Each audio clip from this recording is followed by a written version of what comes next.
Shalom à tous, shalom à toutes. Ce Shabbat, nous lirons la Sidra de Balak. Tout le monde connaît en substance cette Sidra qui fait le récit de la crainte de Balak d'affronter le peuple d'Israël et il a peur d'une défaite. Il fait appel donc à Bil'am, le prophète des nations, en lui demandant de maudire le peuple d'Israël afin qu'il puisse prendre le dessus et ne pas être anéanti. Nous connaissons l'histoire. Bil'am, qui refuse dans l'apparence cette mission, va essayer de négocier avec Balak, venir ou pas, est-ce que c'est possible ou pas, est-ce que Hachem me le permet ou pas, mais au final, il va obtenir l'accord d'Hachem pour y aller. Il y va et au lieu de donner et au lieu de maudire les béné Israël, il va prononcer ces fameuses bénédictions, des bénédictions merveilleuses, entre autres, Matovu Ohalecha Yaakov Mishkenotecha Israël, que sont belles tes demeures Yaakov, des textes que nous connaissons et que Chachamim aurait voulu intégrer dans le socle de la Tfila elle-même. D'un côté, Bil'am est considéré comme le prophète des nations. De l'autre, il est considéré comme Bil'am Harasha, Bil'am l'impie. Tout d'abord, comment se fait-il que l'on donne à un personnage qualifié d'impie une capacité de bénir ou de maudire, comme lui dit Balak, Yadati et asher tevarech mevorach va asher taor yuar, je sais que ceux que tu béniras sont bénis et ceux que tu maudiras seraient maudits. Et deuxièmement, il est censé être le prophète des nations. Pour quelle raison? Parce que Rachid nous ramène Chazal qui disent qu'il ne fallait pas qu'un jour les nations puissent se retourner vers Hachem en lui disant: si nous avions nous aussi un prophète comme Moshe Rabbeinu, comme tu as donné au peuple d'Israël, eh bien nous aussi nous aurions été peut-être sur le bon chemin. Tu n'aurais rien à nous reprocher. Si seulement nous avions un prophète. Hachem leur dit: soit, voilà Bil'am qui a les mêmes qualités, la même madrega, le même niveau que Moshe Rabbeinu. Vous avez eu vous aussi un prophète. Et la question qui se pose, quel prophète? S'il est capable d'aller à l'encontre de la volonté d'Hachem, s'il est capable d'être qualifié de Bil'am Harasha, comment le comparer avec Moshe Rabbeinu en tant que prophète des nations? Peut-être que nous pourrions apporter une petite réponse en citant ce que la Mishnah nous dit dans le traité Avot, Maxime des Pères, au 5e chapitre. La Mishnah nous dit: Kol mi sheyesh bo shlosha dvarim halalu mitalmidav shel Avraham Avinu. Tout celui qui possède ces trois caractéristiques fait partie des disciples de Avraham Avinu. Et s'il possède leur contraire, alors il est plutôt disciple de Bil'am Harasha. Quelles sont les trois qualités? S'il a Aïn Tova, un œil désintéressé, bon. Ruach Nemucha, un esprit humble, l'humilité. Et Nefesh Shefala, et une âme modeste, qui ne cherche pas les plaisirs de ce monde, qui se contente de ce qu'il a, alors il fait partie des disciples d'Avraham Avinu.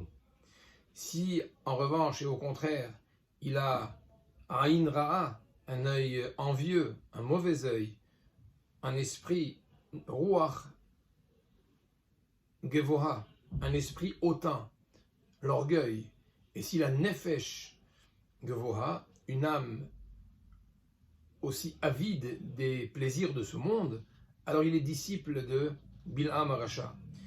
Être un disciple d'Avraham ou celui de Bil'am, c'est un choix que chacun a, et à lui de travailler sur ses caractéristiques, sur ses traits de caractère, pour les rendre affinés, pour les raffiner, être désintéressé, être humble, être modeste, et non pas envieux, hautain ou avide de plaisir.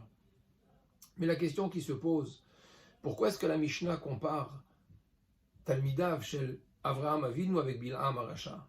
Le parallèle de Avraham Avinu, c'était de son temps plutôt Nimrod qui était à l'opposé. Et si on veut comparer à Bil'am, on aurait dû parler de Moshe Rabbeinu. il y a Moshe d'un côté et Bilham de l'autre. Ce sont les deux prophètes, prophètes d'Israël, prophètes des nations. Deuxièmement, pourquoi est-ce que la Mishnah nous dit qu'on est ou alors un disciple, Mital Midav chez l'Avraham Avinu, ou alors un disciple de Bilham. Être un disciple d'Avraham Avinu, ça se comprend aisément. Effectivement, pour être désintéressé de ce monde, avoir un œil, Aïn Tova, être humble, l'humilité, la modestie, ça se travaille. Il faut pour cela avoir un exemple, un maître.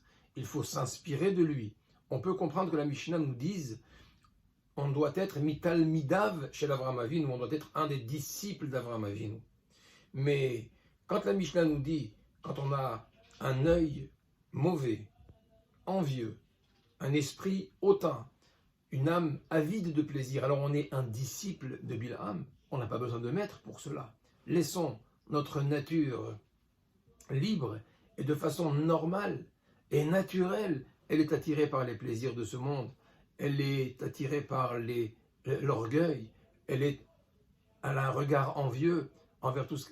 S'il n'y a pas un travail que l'on fait sur soi, eh bien on devient ainsi, sans maître, sans avoir besoin d'être un disciple de Bilham, on le devient tout seul. Pourquoi dire Mital Midav chez le Bilham Aracha?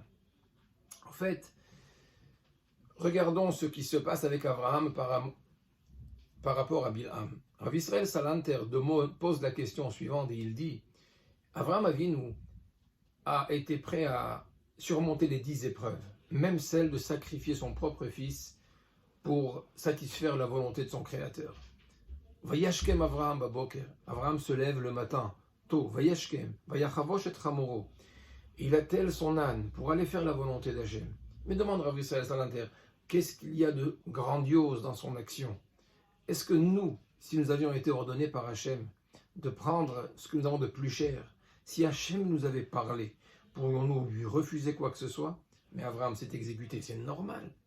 Qu'est-ce qu'il y a de si exceptionnel? Puisque moi-même et mon fils, on appartient à Hachem et on est entre ses mains. Et si je lui refuse, il peut nous prendre tous les deux. Quelle est la grandeur d'Avraham Avinu? C'est que dit Rabbi Israël Salanter, Hachem n'a jamais ordonné à Abraham. Hachem ne lui a pas dit je veux Karna. Prends ton fils s'il te plaît. C'est-à-dire, je te laisse le choix. Si cela te correspond, si effectivement tu en as le désir, la volonté, il n'y a pas d'ordre, il n'y a pas d'obligation, tu n'as pas de contrainte à le faire. Avraham Avinu aurait pu dire, si je n'ai pas de contrainte, eh bien, c'est mon propre fils, celui que j'ai attendu à un âge si avancé, celui que j'aime tant. Il n'y a pas d'obligation, eh bien, ça n'est pas nécessaire. Non. Vayashkem Avraham baboker. Avraham sait que si Hachem le lui demande, c'est que c'est sa volonté. Ça lui ferait plaisir, entre guillemets. Eh bien, Avraham va s'exécuter, va vouloir faire plaisir, annuler toute sa personnalité, tous ses sentiments, tout ce qu'il est, toute sa croyance, toute son essence, pour faire plaisir, parce que c'est la volonté d'Hachem. Bilham, en revanche, Hachem lui demande et lui dit Lotelech imahem, lotaor et ta'am, ne va pas avec eux, ne maudis pas le peuple. Et malgré tout, Bilham va chercher les excuses, les ouvertures possibles pour qu'Hachem lui accepte, tolère son départ. Et c'est vrai que quand on analyse et on regarde avec un œil attentif les mots de la paracha, nous voyons combien Bilham essaye d'amener la volonté de Dieu à sa propre volonté à lui, et non pas le contraire. C'est-à-dire qu'au lieu de dire si Hachem me l'interdit, alors il n'en est pas question, il va essayer de chercher les possibilités d'échapper à la volonté d'Hachem pour essayer de trouver un arrangement avec lui. Certes, je ne transgresserai pas sa volonté. Comme il le dit, Imitani Balak, même s'il me donnait tout l'or et l'argent du monde, je n'enfreindrai pas la volonté. Mais ici aussi, il a montré son avidité, sa cupidité envers les richesses. S'il me donnait, c'est-à-dire que je ne peux pas enfreindre la volonté, mais j'aurais été effectivement intéressé, je mériterais effectivement tout l'or et l'argent du monde, si seulement Hachem me permettait de faire ceci. C'est-à-dire que Bilham aussi, quand il dit Lo elech, Hachem lui dit Lo telech imahem, et Bilham répète au prince de Balak, Hachem m'a empêché, dit-il, il m'empêche d'aller avec vous. Il a montré aussi qu'il voulait aussi plus d'honneur. Avec vous, ce n'est pas suffisant. Mais s'il y avait des ministres ou des personnalités encore plus importantes, peut-être que l'affaire aurait été réglée. Bilham est une institution. Bilham, c'est une école. C'est une façon de voir le monde. C'est un rapport avec Hachem qui est totalement différent. Et c'est pourquoi la Mishnah dans Pirkei Avot l'oppose à Avraham Avinu, pas à Moshe Rabbeinu. Elle l'oppose à Avraham parce que Avraham est l'antithèse de Bilham, ou plutôt Bilham est totalement à l'opposé du service divin tel que le pratiquait Avraham, où seulement la volonté d'Hachem comptait et tout le reste, même sa propre croyance, même ses propres convictions, même ce qui a été à l'origine de tout ce qu'il a pu enseigner à l'humanité tout entière, eh bien il le met au service d'Hachem. Ça c'est la différence. Que fait Avraham avec les compétences qu'Hachem lui a données, avec les richesses qu'Hachem lui a données, et que fait Bilham avec ce qu'Hachem lui a octroyé. C'est-à-dire que tous les deux, que ce soit Moshe Rabbeinu, Bilham de l'autre côté, Avraham Avinu ou Bilham de l'autre côté, ont été dotés par Hachem de beaucoup de capacités, de bénédictions. Va Hachem berach et Avraham bakol. Hachem a béni Avraham en tout. La Gemara dans Masechet Baba Batra nous explique en tout à plusieurs niveaux. Bien sûr, la reconnaissance de toute sa génération. Nessi Elokimata, tu es le prince de Dieu parmi nous. La richesse, les enfants, puisqu'il n'a pas eu que Yitzhak comme enfant. Berachet Avraham Bakol, une opinion dit dans la Gemara qu'il avait une fille qui s'appelait Bakol. En tous les cas, Avraham a été doté de toutes les bénédictions d'Hachem. Que fait-il avec cette bénédiction? Il prend tout cela et il le remet au service d'Hachem, au service qu'Hachem lui demande. Tu m'as donné, Hachem, des capacités, tu m'as donné des vertus, je peux bénir. Eh bien, il devient la bénédiction pour son entourage. Il ouvre sa porte à tout va. Il est là pour faire le chesed, prodiguer le bien à tout être humain. Il va, même lorsqu'il est malade, courir pour honorer des bédouins qui s'occasionnent sur le chemin à côté de sa tente. Avraham Avinu reprend tout ce qu'il a eu et il le met au service de sa Avodat Hashem. Bilham a eu aussi ses vertus. Il a reçu la possibilité, Yodea Da'at Elyon. Il connaît en quelque sorte l'esprit divin. C'est-à-dire qu'il a été hissé à un niveau de prophétie. Mais que fait-il avec ces compétences-là? Que fait-il avec? Eh bien, il essaye d'en tirer un intérêt personnel. Il va ouvrir une agence de malédiction. Et je peux bénir, je peux maudire, vous me payez. Et j'ai la capacité. Je vais utiliser ce qu'Hachem m'a donné pour mon propre intérêt, pour mes propres aspirations, qui étaient des aspirations matérielles, voire bien plus basses que cela. C'est pour cela que nous disons que oui, il est effectivement le Navi des nations. Il a eu les capacités, il a été hissé à ce niveau-là.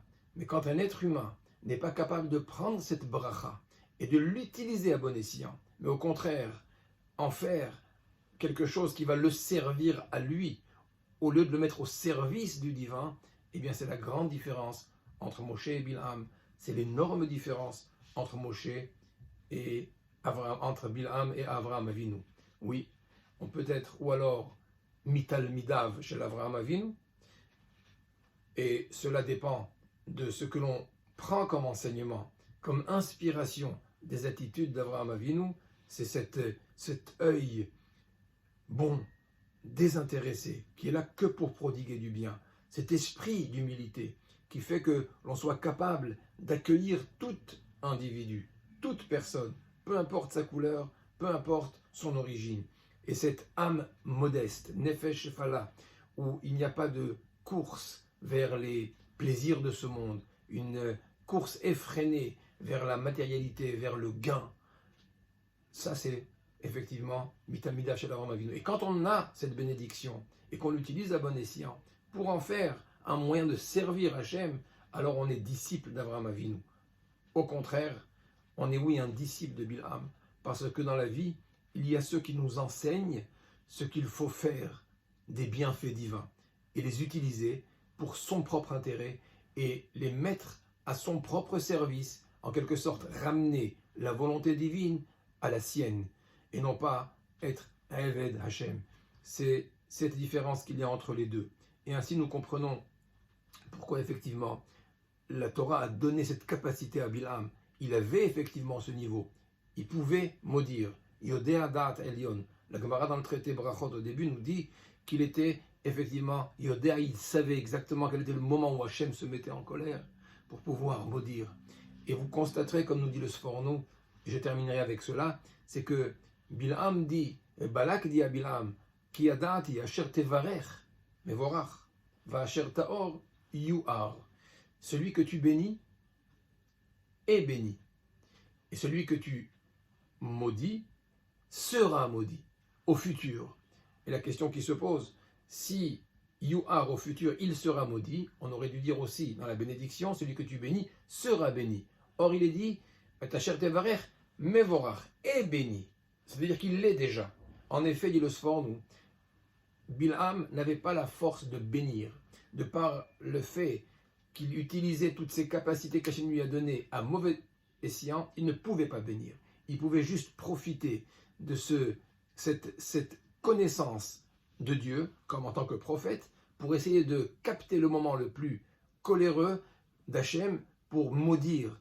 Parce que s'il pouvait bénir, alors Balak lui aurait demandé, écoute, plutôt que d'aller maudire les bénis Israël, eh bien bénis tout simplement mon armée, bénis-moi, donne-moi, si tout ce que tu bénis sera béni, bénis-moi pour que je puisse m'en sortir. Non, il lui dit, Asher Taor Yuar, mais celui que tu bénis, en fait, ça n'est pas ta bénédiction, c'est qu'il est déjà béni parce qu'Hachem a décidé de le faire. Dans la vie, on peut choisir d'être un disciple. La Mishnah nous enseigne, Heve mital midav shel Aharon, être le disciple d'Aaron, Ohev Shalom ve'Rodev Shalom. Et la Mishnah dans notre paracha, dans Pirkei Avot, nous dit qu'on doit tout faire pour essayer de ressembler et d'être mitalmidav shel Avraham Avinu en intégrant, en acceptant et en faisant acquisition de ces traits de caractère extraordinaires qu'est l'œil désintéressé, l'esprit humble et l'âme modeste. Shabbat Shalom U'Borach.